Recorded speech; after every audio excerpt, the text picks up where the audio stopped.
ಎಲ್ಲರಿಗೂ ನಮಸ್ಕಾರ. ಆತ್ಮೀಯರೇ, ಈ ಕಳೆದ ಅವಧಿಯಲ್ಲಿ ಪುನರುಜ್ಜೀವನದ ಕೊಡುಗೆಗಳು ಅಂತಕ್ಕಂಥ ಒಂದು ವಿಷಯವನ್ನು ಆರಂಭಿಸಿ ಆ ಸಂದರ್ಭದಲ್ಲಿ ಮಾನವತಾವಾದ ಮತ್ತು ಸಾಹಿತ್ಯ ಕ್ಷೇತ್ರಕ್ಕೆ ಸಂಬಂಧಿಸಿರ್ತಕ್ಕಂಥ ಪ್ರಮುಖ ಕೊಡುಗೆಗಳನ್ನ ಚರ್ಚೆಯನ್ನು ಕೈಗೊಂಡಿದ್ವಿ.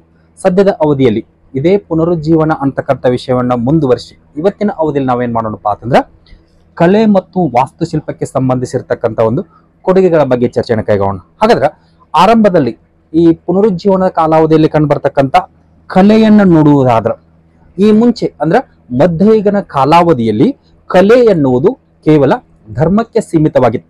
ಹೀಗಾಗಿ ಧರ್ಮಾಧಾರಿತ ಕಲೆಗಳು ಮಾತ್ರ ನಮಗೇನಾಕಿದ್ವಪ್ಪ ಅಂದ್ರೆ ಮಧ್ಯಯುಗದ ಅವಧಿಯಲ್ಲಿ ಕಂಡು ಬರ್ತಿದ್ವು. ಆದರೆ ಮಧ್ಯಯುಗದ ನಂತರ ಈ ಪುನರುಜ್ಜೀವನದ ಕಾಲಾವಧಿಯನ್ನು ತೆಗೆದುಕೊಂಡಾಗ ಈ ಪುನರುಜ್ಜೀವನದ ಕಾಲಾವಧಿಯಲ್ಲಿ ಏನಾಗತ್ತಪ್ಪ ಅಂತಂದ್ರ ಈ ಕಲೆಯಲ್ಲಿ ಹಲವಾರು ರೀತಿಯಾಗಿರ್ತಕ್ಕಂಥ ಒಂದು ಬದಲಾವಣೆಗಳು ಕಂಡು ಬರ್ತಾವ. ಯಾವ ರೀತಿಪ್ಪ ಅಂತಂದ್ರ ಈ ಪುನರುಜ್ಜೀವನ ಕಾಲಾವಧಿಯಲ್ಲಿ ಕಂಡು ಬರ್ತಕ್ಕಂಥ ಈ ಒಂದು ಕಲೆಯನ್ನು ತೆಗೆದುಕೊಂಡಾಗ ಈ ಅವಧಿಯಲ್ಲಿ ಏನ್ ಮಾಡ್ತಾರಪ್ಪ ಅಂತಂದ್ರ ವಾಸ್ತವಿಕ ಅಂಶಗಳ ಆಧಾರದ ಮೇಲೆ ಆಗಿರಬಹುದು, ಸೃಜನಶೀಲತೆಯ ಆಧಾರದ ಮೇಲೆ ಆಗಿರಬಹುದು, ಮಾನವೀಯ ಅಂಶಗಳಾದಂತ ಸತ್ಯ, ಸೌಂದರ್ಯ, ಪ್ರಕೃತಿ ಪ್ರೇಮ ಆಗಿರಬಹುದು ಹಾಗೂ ನೈಸರ್ಗಿಕ ವಿಷಯಗಳು ಮತ್ತು ಸೂಕ್ಷ್ಮ ಅಲಂಕಾರಿಕೆಗಳನ್ನ ಒಳಗೊಂಡಂತೆ ಏನ್ ಮಾಡ್ತಾರಪ್ಪ ಅಂದ್ರೆ ತಮ್ಮ ಕಲೆಯನ್ನ ಆರಂಭಿಸ್ತಾರೆ. ಹೀಗಾಗಿ ಈ ಸಂದರ್ಭದಲ್ಲಿ ಈ ಪುನರುಜ್ಜೀವನ ಕಾಲಾವಧಿಯಲ್ಲಿ ಕಂಡು ಬರ್ತಕ್ಕಂತ ಕಲೆ ಅಂತ ಬಂದಾಗ ಇದು ಅತ್ಯಂತ ಸರಳ ಮತ್ತು ನೈಜತೆಯಿಂದ ಕೂಡಿತ್ತು. ಹೀಗಾಗಿ ಈ ಸರಳ ಮತ್ತು ನೈಜತೆಯಿಂದ ಕೂಡಿರ್ತಕ್ಕಂತಹ ಈ ಪುನರುಜ್ಜೀವನ ಕಾಲಾವಧಿಯ ಕಲೆಯನ್ನು ನೋಡುವಾಗ ನವ್ಯ ದೃಷ್ಟಿಕೋನವನ್ನಿಟ್ಟುಕೊಂಡಂತಹ ಹಲವಾರು ಕಲಾತ್ಮಕ ರಚನೆಗಳು ನಮಗೇನಾಕಪ್ಪ ಅಂತಂದ್ರೆ ಈ ಪುನರುಜ್ಜೀವನ ಕಾಲಾವಧಿಯಲ್ಲಿ ಕಂಡುಬರ್ತಾವೆ. ಹೀಗಾಗಿ ಈ ಹಿನ್ನೆಲೆಯಲ್ಲಿ ಇವತ್ತಿನ ಅವಧಿಯಲ್ಲಿ ಏನ್ ಮಾಡೋಣಪ್ಪ ಅಂತಂದ್ರೆ ಈ ಪುನರುಜ್ಜೀವನದ ಕೊಡುಗೆಗಳು ಅಂತಕ್ಕಂಥ ವಿಷಯದಲ್ಲಿ ಕಲೆ ಮತ್ತು ವಾಸ್ತುಶಿಲ್ಪದ ಆಧಾರಿತವಾಗಿರ್ತಕ್ಕಂಥ ವಿಷಯಗಳನ್ನ ಚರ್ಚೆಯನ್ನು ಕೈಗೊಳ್ಳೋಣ. ಹಾಗಾದ್ರೆ ಆರಂಭದಲ್ಲಿ ಈ ಪುನರುಜ್ಜೀವನ ಕಾಲಾವಧಿಯಲ್ಲಿ ಕಂಡು ಬರ್ತಕ್ಕಂತಹ ಕಲೆ ಮತ್ತು ವಾಸ್ತುಶಿಲ್ಪ ಅಂತ ಬಂದಾಗ ಈ ಸಂದರ್ಭದಲ್ಲಿ ಏನಾಗತ್ತಪ್ಪ ಅಂದ್ರೆ ಈ ಮುಂಚೆ ಮಧ್ಯಯುಗದ ಅವಧಿಯಲ್ಲಿ ಕಂಡು ಬರ್ತಕ್ಕಂಥ 5 ಶೈಲಿಗಳನ್ನ ಒಟ್ಟುಗೂಡಿಸಿಕೊಂಡು ಗೋತಿಕ್ ಅಂತಕ್ಕಂತಹ ಒಂದು ಹೊಸ ಶೈಲಿಯನ್ನ ರಚನೆ ಮಾಡ್ತಾರೆ. ಯಾವ ಶೈಲಿ ಅನ್ರಿ? ಗೋತಿಕ್ ಅಂತಕ್ಕಂಥ ಹೊಸ ಶೈಲಿಯಲ್ಲಿ ಏನ್ ಮಾಡ್ತಾರಪ್ಪ ಅಂದ್ರೆ ತಮ್ಮ ಒಂದು ಸ್ಮಾರಕಗಳನ್ನ ರಚನೆ ಮಾಡ್ತಾರೆ. ಹೀಗಾಗಿ ಈ ಗೋತಿಕ್ ಶೈಲಿ ಅನ್ನುವುದು ಇದು ಈ ಮುಂಚೆ ಇರತಕ್ಕಂಥ ಗ್ರೀಕ್ ಆಗಿರ್ಬೋದು, ರೋಮನ್ ಆಗಿರ್ಬೋದು, ಡೋರಿಕ್ ಆಗಿರ್ಬೋದು, ಅಯೋನಿಕ್ ಆಗಿರ್ಬೋದು, ಕೋರಿಂತಿಯನ್ ಆಗಿರ್ಬೋದು, ಹೀಗೆ ಈ 5 ರೀತಿಯ ಸಮ್ಮಿಶ್ರ ಶೈಲಿಗಳ ಮಿಶ್ರಣವಾಗಿ ಏನಾಗತ್ತಪ್ಪ ಅಂತಂದ್ರೆ ಇದು ಬೆಳೆದು ಬರ್ತದೆ ಅಂತ ಹೇಳ್ಬೋದು. ಹೀಗಾಗಿ ಈ ಪುನರುಜ್ಜೀವನ ಕಾಲಾವಧಿ ಈ ಗೋತಿಕ್ ಶೈಲಿಯನ್ನ ಆಧಾರವಾಗಿ ಇಟ್ಟುಕೊಂಡು ಏನ್ ಮಾಡ್ತಾರಪ್ಪ ಅಂದ್ರೆ ಹಲವಾರು ಸ್ಮಾರಕ ರಚನೆ ಮಾಡ್ತಾರೆ. ಹಾಗಾದ್ರೆ ಆ ಹಲವಾರು ಸ್ಮಾರಕ ನೋಡೋಕ್ಕಿಂತ ಮುಂಚೆ ಈ ಗೋತಿಕ್ ಶೈಲಿ ಒಳಗೊಂಡಿರ್ತಕ್ಕಂಥ ಒಂದು ಪ್ರಮುಖ ಲಕ್ಷಣಗಳ ಹಿನ್ನೆಲೆಗೆ ಬಂದಾಗ ಇದು ಕೂಡ ಮುಖ್ಯವಾಗಿ 5 ಲಕ್ಷಣಗಳನ್ನ ಒಳಗೊಂಡಿತ್ತು. ಆ 5 ಲಕ್ಷಣಗಳು ಯಾವಪ್ಪ ಅಂತಂದ್ರೆ ಎತ್ತರವಾದಂತಹ ಕಮಾನುಗಳಾಗಿರ್ಬೋದು, ವಿಶಾಲವಾದಂತಹ ಗುಮ್ಮಟಗಳಾಗಿರ್ಬೋದು, ದೊಡ್ಡದಾದಂತಹ ಸ್ತಂಭಗಳಾಗಿರ್ಬೋದು, ಸೂಕ್ಷ್ಮ ಅಲಂಕಾರಿಕೆಗಳಾಗಿರ್ಬೋದು ಮತ್ತು ಚೂಪಾದ ಶಿಖರಗಳಾಗಿರ್ಬೋದು. ಹೀಗೆ ಈ 5 ರೀತಿಯ ಲಕ್ಷಣಗಳ ಹಿನ್ನೆಲೆಯಲ್ಲಿ ನಮಗೇನಾಕತ್ತಪ್ಪ ಅಂದ್ರೆ ಈ ಗೋತಿಕ್ ಶೈಲಿ ಕಂಡುಬರುತ್ತೆ. ಹೀಗಾಗಿ ಈ ಗೋತಿಕ್ ಶೈಲಿಯಲ್ಲಿ ಏನಾಕಪ್ಪ ಅಂದ್ರೆ ಪುನರುಜ್ಜೀವನ ಕಾಲಾವಧಿಯಲ್ಲಿ ಹಲವಾರು ರೀತಿಯಾದಂತಹ ಒಂದು ಸ್ಮಾರಕ ನಿರ್ಮಾಣ ಆಕವು. ಹೀಗಾಗಿ ಆ ಸ್ಮಾರಕಗಳಂತ ಬಂದಾಗ ಅವೆಲ್ಲವೂ ಒಂದೇ ರೀತಿಯಾಗಿರ್ಲಿಲ್ಲ. ಅವುಗಳಲ್ಲಿ ಹಲವಾರು ರೀತಿಯಾದಂತ ಬಗೆ ಬಗೆಯ ಸ್ಮಾರಕಗಳು ಕಂಡು ಬರ್ತದೆ. ಉದಾಹರಣೆಗೆ ಅರಮನೆಗಳಾಗಿರ್ಬಹುದು, ಚರ್ಚುಗಳಾಗಿರ್ಬಹುದು, ಸಾರ್ವಜನಿಕ ಕಟ್ಟಡಗಳಾಗಿರ್ಬಹುದು, ವಿಹಾರಗಳಾಗಿರ್ಬಹುದು, ಬೃಹತ್ ಹೆದ್ದಾರಿಗಳಾಗಿರ್ಬಹುದು ಮತ್ತು ಕಾಲುವೆಗಳಾಗಿರ್ಬೋದು. ಹೀಗೆ ಈ ರೀತಿಯಾದಂತಹ ಒಂದು ಎಲ್ಲ ಸ್ಮಾರಕಗಳು ಯಾವ ಶೈಲಿಯಲ್ಲಿ ನಿರ್ಮಾಣಗೊಳ್ತಾವಪ್ಪ ಅಂದ್ರೆ ಈ ಗೋತಿಕ್ ಶೈಲಿಯಲ್ಲಿ ನಿರ್ಮಾಣಗೊಳ್ತಾವ. ಹೀಗಾಗಿ ಆ ಗೋತಿಕ್ ಶೈಲಿಯಲ್ಲಿ ನಿರ್ಮಾಣಗೊಂಡಂತಹ ಈ ಎಲ್ಲ ಸ್ಮಾರಕಗಳನ್ನ ಕಟ್ಟಲಿಕ್ಕೆ ಅವತ್ತಿನ ಕಾಲಾವಧಿಯಲ್ಲಿ ಏನ್ ಮಾಡಿರಪ್ಪ ಅಂದ್ರೆ ಅವರು ಕಲ್ಲನ್ನ ಉಪಯೋಗ ಮಾಡಿಕೊಂಡಿದ್ರು. ಹೀಗಾಗಿ ಕಲ್ಲನ್ನ ಬಳಸುವ ಮುಖೇನ ಅವರು ತಮ್ಮ ಒಂದು ಸ್ಮಾರಕ ನಿರ್ಮಾಣ ಮಾಡಿದ್ರು. ಹೀಗಾಗಿ ಈ ಒಂದು ಸ್ಮಾರಕಗಳ ಬಗೆಯನ್ನ ನೋಡಿದ ನಂತರ ಇದೇ ಪುನರುಜ್ಜೀವನ ಕಾಲಾವಧಿಯಲ್ಲಿ ಕಂಡು ಬರ್ತಕ್ಕಂಥ ಪ್ರಮುಖ ವಾಸ್ತುಶಿಲ್ಪಿಗಳನ್ನ ತೆಗೆದುಕೊಂಡಾಗ ಅಲ್ಲಿ ಮುಖ್ಯವಾಗಿ 5 ಜನ ವಾಸ್ತುಶಿಲ್ಪಿಗಳು ಕಂಡು ಬರ್ತಾರೆ. ಆ 5 ಜನ ವಾಸ್ತುಶಿಲ್ಪಿಗಳು ಯಾರಪ್ಪ ಅಂತಂದ್ರೆ ಒಂದು ಆಲ್ಬರ್ಟಿ, 2 ಮಾನೆಟ್ಟಿ, 3 ಬ್ರೂನ್ಲೆಸ್ಚಿ, 4 ಬ್ರುಮಾಂಟೆ, 5 ಮೈಕಲ್ ಎಂಜೆಲೋ. ಹೀಗೆ ಈ 5 ಜನರ ಏನಕ್ಕಪ್ಪ ಅಂದ್ರೆ ಪುನರುಜ್ಜೀವನ ಕಾಲಾವಧಿಯಲ್ಲಿ ಕಂಡು ಬರ್ತಕ್ಕಂಥ ಪ್ರಮುಖ ವಾಸ್ತುಶಿಲ್ಪಿಗಳು. ಹೀಗೆ ಈ ವಾಸ್ತುಶಿಲ್ಪಿಗಳು ಏನ್ ಮಾಡ್ತಾರಪ್ಪ ಅಂದ್ರೆ ನೂರಾರು ಸುಂದರ ಸ್ಮಾರಕಗಳನ್ನ ಏನ್ ಮಾಡ್ತಾರಪ್ಪ ಅಂದ್ರೆ ರಚನೆ ಮಾಡ್ತಾರೆ. ಹಾಗಾದ್ರೆ ಆ ನೂರಾರು ಸುಂದರ ಸ್ಮಾರಕಗಳಲ್ಲಿ ನಾವು ಅತ್ಯಂತ ಪ್ರಮುಖವಾದಂತ ಸ್ಮಾರಕ ಏನ್ ಮಾಡೋಣಪ್ಪ ಅಂತಂದ್ರೆ ಇವತ್ತಿನ ಅವಧಿಯಲ್ಲಿ ಚರ್ಚೆನ ಕೇಳೋಣ. ಹಾಗಾದ್ರೆ ಪುನರುಜ್ಜೀವನ ಕಾಲಾವಧಿಯಲ್ಲಿ ಕಂಡು ಬರ್ತಕ್ಕಂಥ ಪ್ರಮುಖ ಸ್ಮಾರಕಗಳಂತ ಬಂದಾಗ ಅಲ್ಲಿ ಕಂಡು ಬರ್ತಕ್ಕಂಥ ಮೊದಲ ಸ್ಮಾರಕ ಯಾವಪ್ಪ? ರೋಮ್ನ ಮೆಡಿಸಿ ಮತ್ತು ಫಾರ್ನೆಸ್ ಅರಮನೆಗಳು. 2 ಲಂಡನ್ನಿನ 3ನೇ ಪೋಪ್ ಜೂಲಿಯಸ್ನ ಅರಮನೆ. 3 ಫ್ಲಾರೆನ್ಸಿನ ಪಿಟ್ಟಿ ಅರಮನೆ.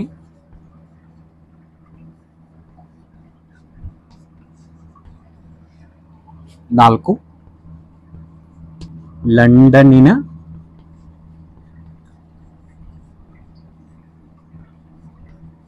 ಬ್ಯಾಂಕ್ವೆಟ್ ಹೌಸ್ ಮತ್ತು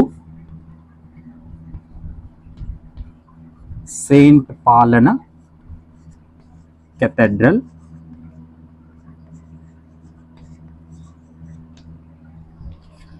5 ಏನಿನ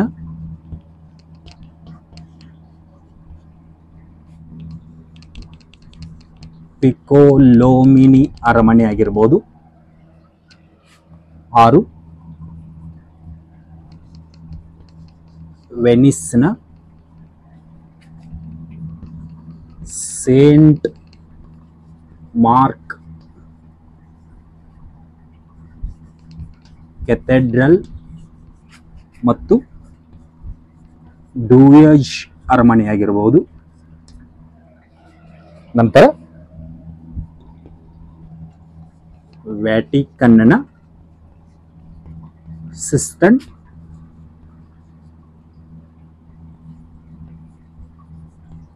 ಚಾಪೆಲ್ ಆಗಿರ್ಬೋದು. ಹೀಗೆ ಈ ಮುಖ್ಯ ಸ್ಮಾರಕಗಳನ್ನಪ್ಪ ಅಂದ್ರೆ ನಿರ್ಮಾಣಗೊಳ್ತಾವ. ಈ ಮುಖ್ಯ ಸ್ಮಾರಕಗಳಷ್ಟೇ ಅಲ್ಲದೆ ಈ ಪುನರುಜ್ಜೀವನ ಕಾಲಾವಧಿಯಲ್ಲಿ ಅತ್ಯಂತ ಮುಖ್ಯವಾಗಿ ಕಂಡು ಬರ್ತಕ್ಕಂಥ ಒಂದು ಸ್ಮಾರಕ ಯಾವತ್ತಪ್ಪ ಅಂತಂದ್ರೆ ರೋಮ್ನ ಸೇಂಟ್ ಪೀಟರ್ ಕೆಥೆಡ್ರಲ್. ಇದು ಪುನರುಜ್ಜೀವನ ಕಾಲಾವಧಿಯಲ್ಲಿ ಕಂಡು ಬರ್ತಕ್ಕಂಥ ಎಲ್ಲ ಸ್ಮಾರಕಗಳಲ್ಲಿ ಅತ್ಯಂತ ಮುಖ್ಯ ಮತ್ತು ಆಕರ್ಷಣೀಯವಾದಂಥ ಸ್ಮಾರಕ ಯಾವ್ದ್ರಿ? ಈ ರೋಮ್ನ ಸೇಂಟ್ ಪೀಟರ್ ಕೆಥೆಡ್ರಲ್. ಇದು ಮೈಕಲ್ ಎಂಜೆಲೋನ ಒಂದು ಯೋಜನೆಯ ಪ್ರಕಾರದಲ್ಲಿ ನಿರ್ಮಾಣಗೊಂಡತೆ ಅಂತ ಹೇಳ್ಬೋದು. ಅಷ್ಟೇ ಅಲ್ಲದೆ ಇದರ ಒಂದು ಆಕಾರವನ್ನು ತೆಗೆದುಕೊಂಡಾಗ ಇದು 600 ಅಡಿ ಉದ್ದ, 450 ಅಡಿ ಅಗಲ, 450 ಅಡಿ ಎತ್ತರ ಹಾಗೂ 137 ಅಡಿಯ ಒಂದು ವ್ಯಾಸವನ್ನು ಹೊಂದಿದೆ. ಯಾವ್ದ್ರಿ? ಈ ಸೇಂಟ್ ಪೀಟರ್ ಕೆಥೆಡ್ರಲ್ 600 ಅಡಿಯ ಉದ್ದ, 450 ಅಡಿಯ ಅಗಲ, 450 ಅಡಿಯ ಎತ್ತರ ಹಾಗೂ 137 ಅಡಿಯ ಬೃಹತ್ ವ್ಯಾಸವನ್ನು ಹೊಂದಿತ್ತು. ಜೊತೆಗೆ 80,000 ಜನರು ಕುಳಿತುಕೊಳ್ಳಲಿಕ್ಕೆ ಈ ಒಂದು ಕೆಥೆಡ್ರಲ್ನಲ್ಲಿ ಅವಕಾಶವಿತ್ತು. ಎಷ್ಟ್ರಿ? ಏಕಕಾಲಕ್ಕೆ 80,000 ಜನರು ಏನ್ ಮಾಡಬಹುದಾಗಿತ್ತಪ್ಪ ಅಂದ್ರೆ ಈ ಕೆಥೆಡ್ರಲ್ನಲ್ಲಿ ಕುಳಿತುಕೊಳ್ಳಬಹುದಾಗಿತ್ತು. ಹೀಗಾಗಿ ಈ ಹಿನ್ನೆಲೆಯಲ್ಲಿ ಪುನರುಜ್ಜೀವನ ಕಾಲಾವಧಿಯಲ್ಲಿ ರಚನೆಗೊಂಡಂತ ಎಲ್ಲ ಸ್ಮಾರಕಗಳಲ್ಲಿ ಈ ರೋಮ್ನ ಸೇಂಟ್ ಪೀಟರ್ ಕೆಥೆಡ್ರಲ್ ಏನಕ್ಕಪ್ಪ ಅಂದ್ರೆ ಅತ್ಯಂತ ಪ್ರಸಿದ್ಧಿಯನ್ನ ಹೊಂದಿರತಕ್ಕಂತ ಒಂದು ಸ್ಮಾರಕ. ಹೀಗೆ ಒಟ್ಟಾರೆಯಾಗಿ ಪುನರುಜ್ಜೀವನ ಕಾಲಾವಧಿಯಲ್ಲಿ ನಮ್ಗೆ ಏನಕ್ಕಪ್ಪ ಅಂದ್ರೆ ಈ ರೀತಿಯ ಒಂದು ಮುಖ್ಯ ಸ್ಮಾರಕ ರಚನಾಕವು.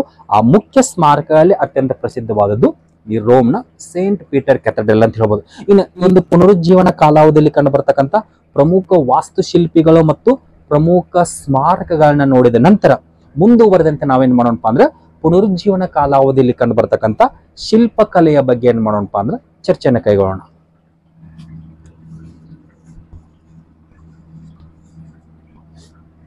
ಶಿಲ್ಪಕಲೆ, ಸ್ಕಲ್ಪ್ಚರ್. ಹಾಗಾದ್ರೆ ಪುನರುಜ್ಜೀವನ ಕಾಲಾವಧಿಯಲ್ಲಿ ಕಂಡು ಬರ್ತಕ್ಕಂಥ ಶಿಲ್ಪಕಲೆಯನ್ನು ತೆಗೆದುಕೊಂಡಾಗ ಇದು ಗ್ರೀಕ್ ಮಾದರಿಯನ್ನ ಮುಂದುವರಿಸಿಕೊಂಡು ಬಂದಂತಹ ಒಂದು ಕಲೆಯಾಗಿತ್ತು. ಹೀಗಾಗಿ ಈ ಮುಂಚೆ ಗ್ರೀಕರ ಕಾಲಾವಧಿಯಲ್ಲಿ ಕಂಡು ಬರ್ತಕ್ಕಂಥ ಶಿಲ್ಪಕಲೆಯೇ ಈ ಪುನರುಜ್ಜೀವನ ಕಾಲಾವಧಿಯಲ್ಲಿ ಏನಕ್ಕಪ್ಪ ಅಂದ್ರೆ ನಮ್ಮ ಮುಂದುವರೆದುಕೊಂಡು ಬರ್ತದೆ ಅಂತ ಹೇಳ್ಬೋದು. ಹೀಗಾಗಿ ಆ ಗ್ರೀಕ್ ಮಾದರಿಯನ್ನ ಮುಂದುವರಿಸಿಕೊಂಡು ಬಂದಂತಹ ಇವರ ಶಿಲ್ಪಕಲೆಯನ್ನು ತೆಗೆದುಕೊಂಡಾಗ ಇದು ಬೌದ್ಧಿಕತೆ, ಸರಳತೆ ಮತ್ತು ಶಾರೀರಿಕ ಸೌಂದರ್ಯಕ್ಕೆ ಹೆಚ್ಚಿನ ಒಂದು ಮಹತ್ವವನ್ನ ಕೊಡುವ ಮುಖೇನ ಏನಾಗತ್ತಪ್ಪ ಅಂತಂದ್ರೆ ಈ ಶಿಲ್ಪಕಲೆ ಕಂಡುಬರುತ್ತೆ. ಹೀಗಾಗಿ ಇಲ್ಲಿ ಪುನರುಜ್ಜೀವನ ಕಾಲಾವಧಿಯಲ್ಲಿ ರಚನೆಗೊಂಡಂತ ಪ್ರಮುಖ ಶಿಲ್ಪಗಳನ್ನ ತೆಗೆದುಕೊಂಡಾಗ ಅವು ಬೌದ್ಧಿಕವಾಗಿ ಆಗಿರ್ಬೋದು, ಶಾರೀರಿಕ ಸೌಂದರ್ಯದಲ್ಲಿ ಆಗಿರ್ಬೋದು ಮತ್ತು ಅತ್ಯಂತ ಸರಳ ರೀತಿಯಲ್ಲಿ ರಚನೆಗೊಂಡಂತಹ ಒಂದು ಶಿಲ್ಪಕಲೆಗಳಾಗಿ ಕಂಡು ಬರ್ತವೆ. ಹೀಗಾಗಿ ಈ ಪುನರುಜ್ಜೀವನ ಕಾಲಾವಧಿಯಲ್ಲಿ ಕಂಡು ಬರ್ತಕ್ಕಂಥ ಶಿಲ್ಪ ಕಲಾಕೃತಿಗಳನ್ನ ನೋಡೋಕ್ಕಿಂತ ಮುಂಚೆ ಈ ಕಾಲಾವಧಿಯಲ್ಲಿ ಕಂಡು ಬರ್ತಕ್ಕಂಥ ಪ್ರಮುಖ ಶಿಲ್ಪಕಾರರು ಯಾರ್ಯಾರಪ್ಪ ಅಂತಂದ್ರೆ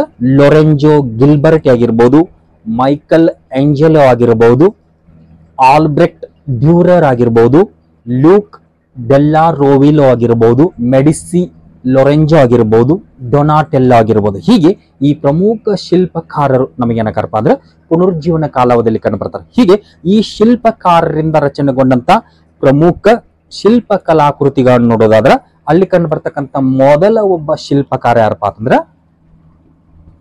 ಲೊರೆಂಜೋ ಗಿಲ್ಬರ್ಟಿ.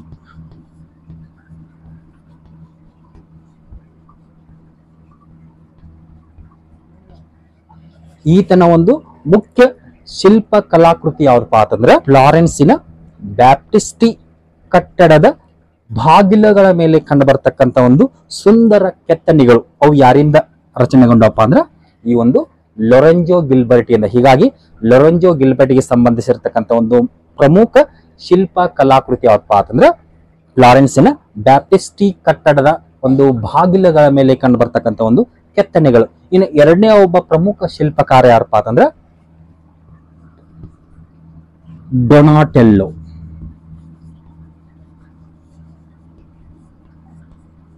ಈತನ ಒಂದು ಪ್ರಮುಖ ಶಿಲ್ಪ ಕಲಾಕೃತಿಗಳು ಯಾವಪ್ಪ ಅಂತಂದ್ರೆ ಫ್ಲಾರೆನ್ಸಿನ ಸೇಂಟ್ ಜಾರ್ಜ್ ಮೂರ್ತಿ ಆಗಿರ್ಬೋದು. ಯಾವ್ದ್ರಿ?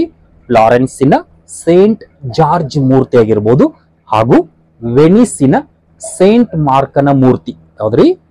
ವೆನಿಸ್ನ ಸೇಂಟ್ ಮಾರ್ಕನ ಮೂರ್ತಿ. ಹೀಗೆ ಈ ಎರಡು ಪ್ರಮುಖ ಶಿಲ್ಪ ಕಲಾಕೃತಿಗಳು ಯಾರಿಂದ ರಚನೆಗೊಂಡಪ್ಪ ಅಂದ್ರೆ ಈ ಡೊನಾಟೆಲ್ಲೋನಿಂದ.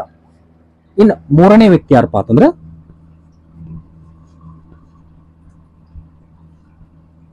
Michael Angelo. ಪುನರುಜ್ಜೀವನ ಕಾಲಾವಧಿಯಲ್ಲಿ ಕಂಡು ಬರ್ತಕ್ಕಂಥ ಒಬ್ಬ ಶ್ರೇಷ್ಠ ಶಿಲ್ಪಿಕಾರ.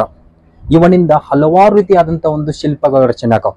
ಉದಾಹರಣೆಗೆ ಇವನಿಗೆ ಸಂಬಂಧಿಸಿರ್ತಕ್ಕಂಥ ಪ್ರಮುಖ ಶಿಲ್ಪ ಕಲಾಕೃತಿಗಳು ಯಾವಪ್ಪ ಅಂತಂದ್ರೆ ಫ್ಲಾರೆನ್ಸಿನ ಸಿಸ್ಟನ್ ಚಾಪೆಲ್ಲಾದ ಒಳ ಮೇಲ್ಚಾವಣಿಯ ಮೇಲೆ ಕಂಡು ಬರ್ತಕ್ಕಂಥ ಶಿಲ್ಪಗಳಾಗಿರ್ಬೋದು ಹಾಗೂ ರೋಮಿನ ಸೇಂಟ್ ಪೀಟರ್ ಚರ್ಚ್ ಗುಮ್ಮಟದ ಮೇಲೆ ಕಂಡು ಬರ್ತಕ್ಕಂಥ ಶಿಲ್ಪಗಳಾಗಿರ್ಬೋದು. ನಂತರ ದಿ ಬೌಂಡೆಡ್ ಸ್ಲೇವ್ನ ಮೂರ್ತಿಗಳು. ಯಾವ್ರಿ? ದಿ ಬೌಂಡೆಡ್ ಸ್ಲೇವ್ನ ಮೂರ್ತಿಗಳು. ಹೀಗೆ ಈ ಶಿಲ್ಪ ಕಲಾಕೃತಿಗಳಷ್ಟೇ ಅಲ್ಲದೆ ಈ ಮೈಕಲ್ ಏಂಜೆಲೋಗೆ ಸಂಬಂಧಿಸಿರ್ತಕ್ಕಂಥ ಪ್ರಮುಖ ಶಿಲ್ಪ ಕಲಾಕೃತಿಗಳಪ್ಪ ಅಂತಂದ್ರೆ ಡೇವಿಡ್, ಮೋಸಸ್ ಮತ್ತು ಪಿಯೆಟಾ. ಇವು ಮೈಕಲ್ ಏಂಜೆಲೋಗೆ ಸಂಬಂಧಿಸಿರ್ತಕ್ಕಂಥ ಪ್ರಮುಖ ಹಾಗೂ ಶ್ರೇಷ್ಠ ಶಿಲ್ಪ ಕಲಾಕೃತಿಗಳು ಅಂತ ಹೇಳ್ಬೋದು. ಯಾವ್ರಿ? ಡೇವಿಡ್, ಮೋಸಸ್ ಮತ್ತು ಪಿಯೆಟಾರ ಮೂರ್ತಿಗಳು. ಇವುಗಳ ಪೈಕಿ ಈ ಡೇವಿಡ್ನ ಮೂರ್ತಿ ಅಂತ ಬಂದಾಗ ಇದು 13 ಅಡಿ ಎತ್ತರವಾದಂತ ಒಂದು ಶ್ರೇಷ್ಠ ಮೂರ್ತಿ ಅಂತ ಹೇಳ್ಬೋದು. ಯಾವ್ದ್ರಿ? ಈ ಡೇವಿಡ್ನ ಮೂರ್ತಿ. ಅಷ್ಟೇ ಅಲ್ಲದೆ ಇದು ಶಾರೀರಿಕ ರಚನಾ ಶಾಸ್ತ್ರಕ್ಕೆ ಒಂದು ಅತ್ಯುತ್ತಮ ಉದಾಹರಣೆಯಾದಂತ ಮೂರ್ತಿ ಅಂತ ಹೇಳ್ಬೋದು. ಯಾವ್ದ್ರಿ? ಡೇವಿಡ್ನ ಮೂರ್ತಿ. ಇದು ಯಾರಿಂದ ರಚನೆಗೊಂಡಿತ್ತಪ್ಪ ಅಂದ್ರೆ ಈ ಮೈಕಲ್ ಏಂಜೆಲೋದಿಂದ. ಇನ್ನು ಇದೇ ಶಿಲ್ಪಕಲೆಗಳಲ್ಲಿ ಕಂಡು ಬರ್ತಕ್ಕಂಥ ಮತ್ತೊಬ್ಬ ಶಿಲ್ಪ ಕಲಾಕಾರ ಯಾರಪ್ಪ ಅಂತಂದ್ರೆ ಆಲ್ಬರ್ಟ್ ಡ್ಯೂರರ್.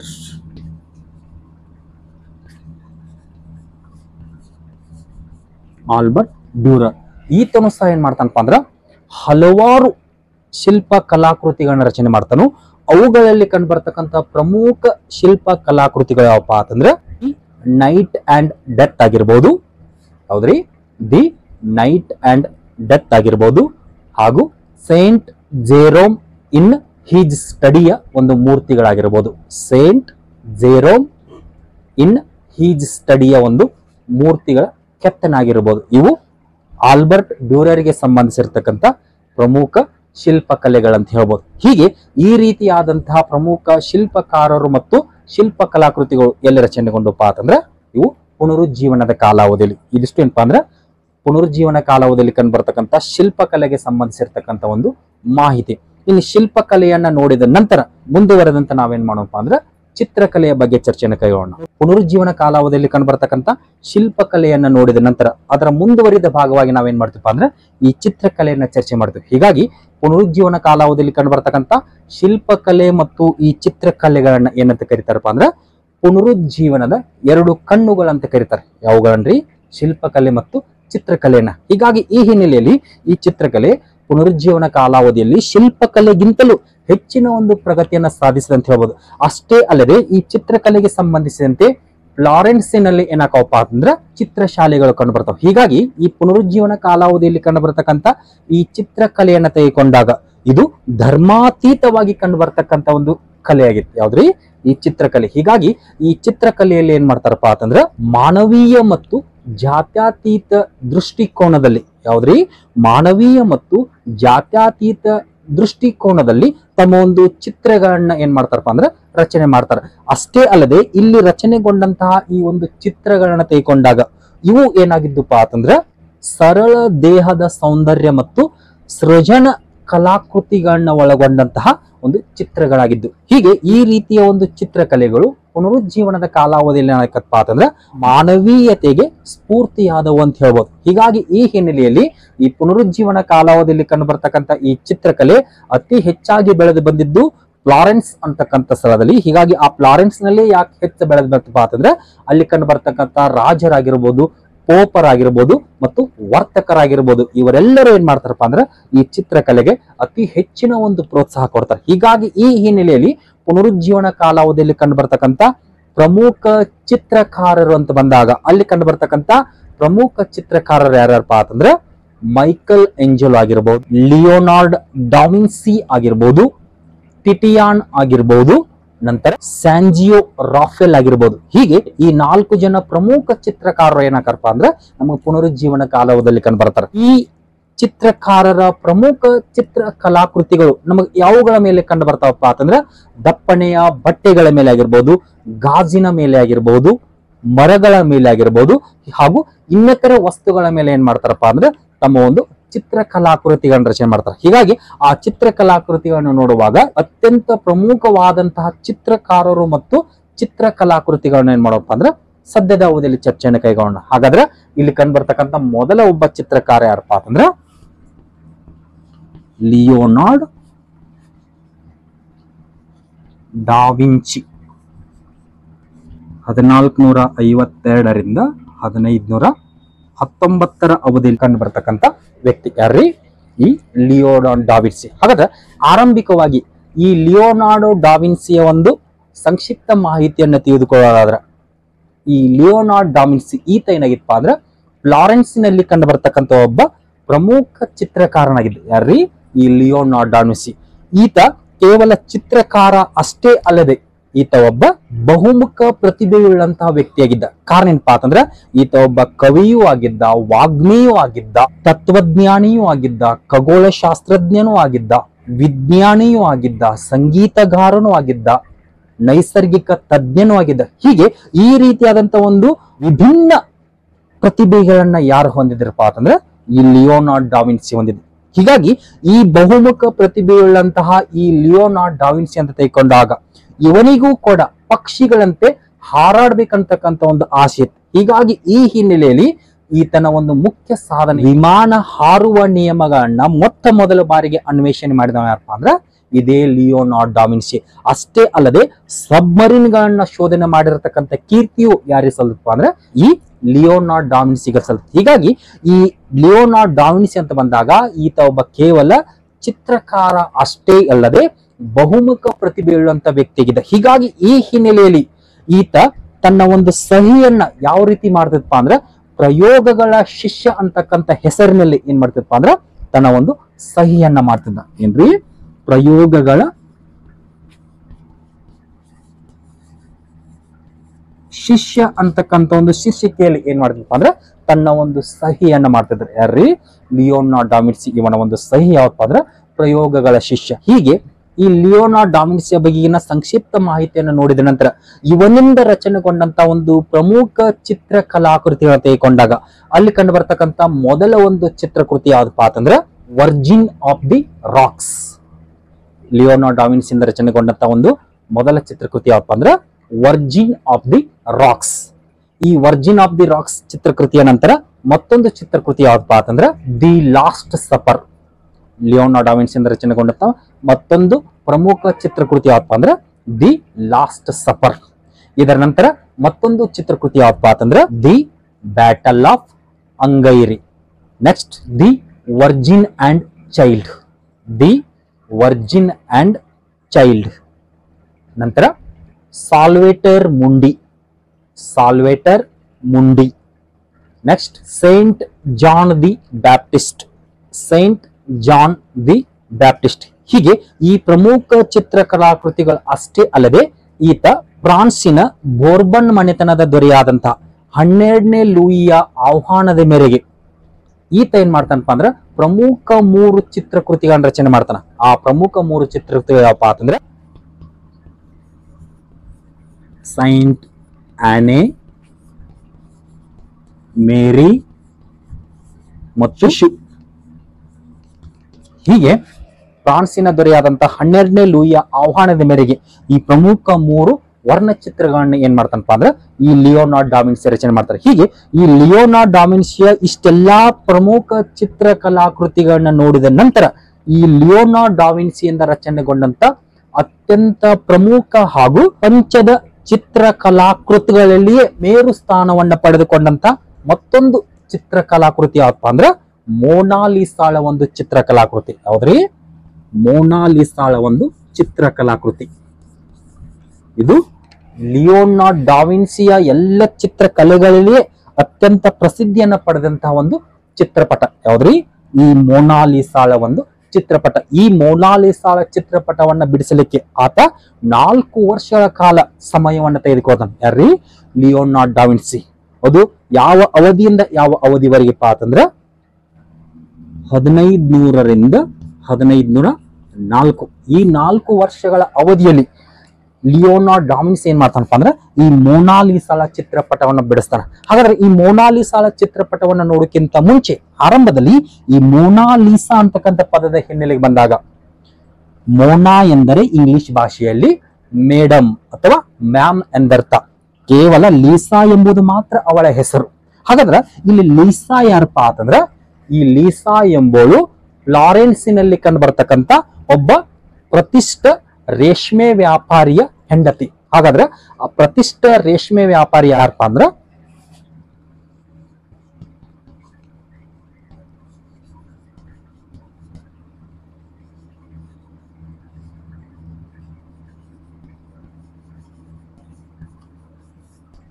Francisco del ಜಿಯೋಕೊಂಡ. ಈ ಪ್ರತಿಷ್ಠ ರೇಷ್ಮೆ ವ್ಯಾಪಾರಿಯ ಪತ್ನಿ ಯಾರಪ್ಪ ಅಂದ್ರೆ ಲೀಸಾ. ಹೀಗಾಗಿ ಇಲ್ಲಿ ಫ್ರಾನ್ಸಿಸ್ಕೋ ಡೆಲ್ ಜಿಯೋಕೊಂಡ ಏನ್ ಮಾಡ್ತಾನಪ್ಪ ಅಂತಂದ್ರೆ ಲೀಸಾ ಎಂಬ ಸುಂದರ ಸ್ತ್ರೀಯನ್ನ ವಿವಾಹ ಆಗಿರ್ತಾನು. ಹೀಗಾಗಿ ಈ ಲೀಸಾಳನ್ನ ವಿವಾಹವಾದಂತ ಫ್ರಾನ್ಸಿಸ್ಕೋ ಡೆಲ್ ಜಿಯೋಕೊಂಡ ಏನ್ ಮಾಡ್ತಾನಪ್ಪ ಅಂತಂದ್ರೆ ನಂತರದಲ್ಲಿ ಒಂದು ಹೊಸ ಮನೆಯನ್ನ ನಿರ್ಮಾಣ ಮಾಡ್ತಾನೆ. ಹೀಗಾಗಿ ಆ ಹೊಸ ಮನೆಯನ್ನು ನಿರ್ಮಾಣ ಮಾಡಿದ ಸಂದರ್ಭದಲ್ಲಿಯೇ ಈ ಫ್ರಾನ್ಸಿಸ್ಕೋ ಡೆಲ್ ಜಿಯೋಕೊಂಡ ಮತ್ತು ಲೀಸಾ ದಂಪತಿಗಳಿಗೆ 2ನೇ ಗಂಡು ಮಗುವಿನ ಜನನ ಆಗತ್ತೆ. ಆ 2ನೇ ಗಂಡು ಮಗುವಿಗೆ ಏನಂತ ನಾಮಕರಣ ಮಾಡಿರ್ತಾರಪ್ಪ ಅಂತಂದ್ರೆ ಆಂಡ್ರಿಯಾನ್ ಅಂತಕ್ಕಂಥ ಒಂದು ನಾಮಕರಣವನ್ನು ಮಾಡಿರ್ತಾರೆ. ಫ್ರಾನ್ಸಿಸ್ಕೋ ಡೆಲ್ ಜಿಯೋಕೊಂಡ ಮತ್ತು ಮೋನಾಲಿಸಾ ದಂಪತಿಗಳಿಗೆ ಆಂಡ್ರಿಯಾನ್ ಅಂತಕ್ಕಂಥ 2ನೇ ಗಂಡು ಮಗುವಿನ ಜನನ ಆಗಿರ್ತದೆ. ಹೀಗಾಗಿ ಈ ಆಂಡ್ರಿಯಾನನ ಹುಟ್ಟುಹಬ್ಬ ಇರುತ್ತೆ. ಹೀಗಾಗಿ ಆ ಆಂಡ್ರಿಯಾನನ ಹುಟ್ಟುಹಬ್ಬದ ಜ್ಞಾಪಕಾರ್ಥಕವಾಗಿ ಈ ಫ್ರಾನ್ಸಿಸ್ಕೋ ಡೆಲ್ ಜಿಯೋಕೊಂಡ ಏನ್ ಮಾಡ್ತಾನಪ್ಪ ಅಂತಂದ್ರೆ ಲಿಯೋನಾರ್ಡೋ ಡಾ ವಿನ್ಸಿಗೆ ತನ್ನ ಒಂದು ಪತ್ನಿಯ ಚಿತ್ರವನ್ನ ಬಿಡಿಸುವಂತೆ ಹೇಳ್ತಾನೆ. ಹೀಗಾಗಿ ಈ ಹಿನ್ನೆಲೆಯಲ್ಲಿ ಈ ಲಿಯೋನಾರ್ಡೋ ಡಾ ವಿನ್ಸಿ ಏನ್ ಮಾಡ್ತಾನಪ್ಪ ಅಂದ್ರೆ ಸುಮಾರು 4 ವರ್ಷದ ಒಂದು ಸಮಯವನ್ನು ತೆಗೆದುಕೊಂಡು ಈ ಆಂಡ್ರಿಯಾನನ ಹುಟ್ಟುಹಬ್ಬದ ಆಚರಣೆಯ ಪ್ರಯುಕ್ತವಾಗಿ ಏನ್ ಮಾಡ್ತಾನಪ್ಪ ಅಂದ್ರೆ ಈ ಮೊನಾಲಿಸಾ ಅಂತಕ್ಕಂಥ ಚಿತ್ರಪಟವನ್ನ ರಚನೆ ಮಾಡ್ತಾನೆ. ಇದು ವಿಶ್ವದ ಚಿತ್ರಪಟಗಳಲ್ಲಿ ಅತ್ಯಂತ ಪ್ರಸಿದ್ಧಿಯನ್ನು ಪಡೆದುಕೊಂಡಂತ ಚಿತ್ರಪಟ. ಹೀಗಾಗಿ ಸದ್ಯ ಈ ಮೊನಾಲಿಸಾಲ ಚಿತ್ರಪಟ ನಮಗೆ ಎಲ್ಲಿ ಕಂಡು ಬರುತ್ತಪ್ಪ ಅಂದ್ರೆ ಫ್ರಾನ್ಸಿನ ಲೌರೆ ಎಂಬ ವಸ್ತು ಸಂಗ್ರಹಾಲಯದಲ್ಲಿ ಕಂಡುಬರುತ್ತೆ. ಹೀಗೆ ಇದಿಷ್ಟೇನಪ್ಪ ಅಂದ್ರೆ ಲಿಯೋನಾರ್ಡೋ ಡಾ ವಿನ್ಸಿಗೆ ಸಂಬಂಧಿಸಿರ್ತಕ್ಕಂಥ ಪ್ರಮುಖ ಮಾಹಿತಿ ಹಾಗೂ ಅವನಿಂದ ರಚನೆಗೊಂಡಂತ ಪ್ರಮುಖ ಚಿತ್ರಕಲಾಕೃತಿಗಳು. ಇನ್ ನೆಕ್ಸ್ಟ್ ಲಿಯೋನಾರ್ಡೋ ಡಾ ವಿನ್ಸಿಯ ನಂತರ ಕಂಡು ಬರ್ತಕ್ಕಂಥ ಮತ್ತೊಬ್ಬ ಚಿತ್ರಕಲಾಕಾರ ಯಾರಪ್ಪ ಅಂತಂದ್ರೆ ಮೈಕಲ್ ಏಂಜೆಲೋ.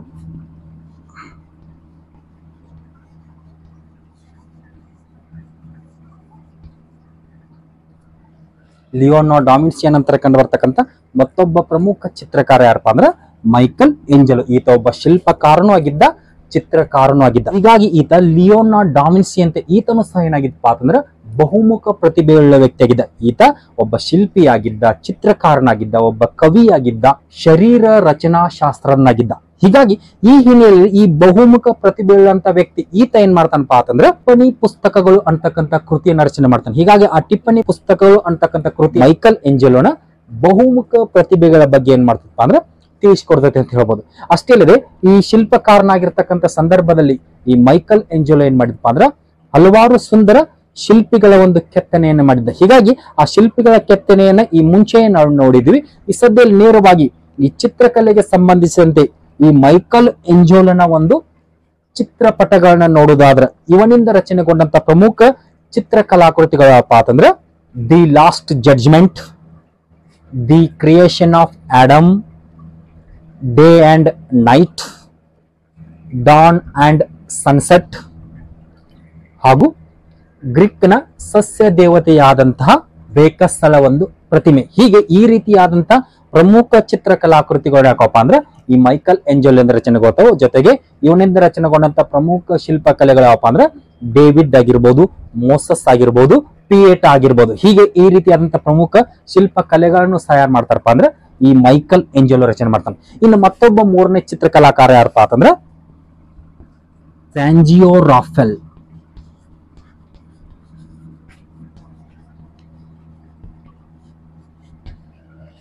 ಲಿಯೋನಾರ್ಡೋ ಡಾ ವಿನ್ಸಿ ಮತ್ತು ಮೈಕಲ್ ಏಂಜೆಲೋ ನಂತರ ಕಂಡು ಬರ್ತಕ್ಕಂಥ ಮತ್ತೊಬ್ಬ ಪ್ರಮುಖ ಚಿತ್ರಕಾರ ಯಾರಪ್ಪ ಅಂತಂದ್ರೆ ಸ್ಯಾಂಜಿಯೋ ರಾಫೆಲ್.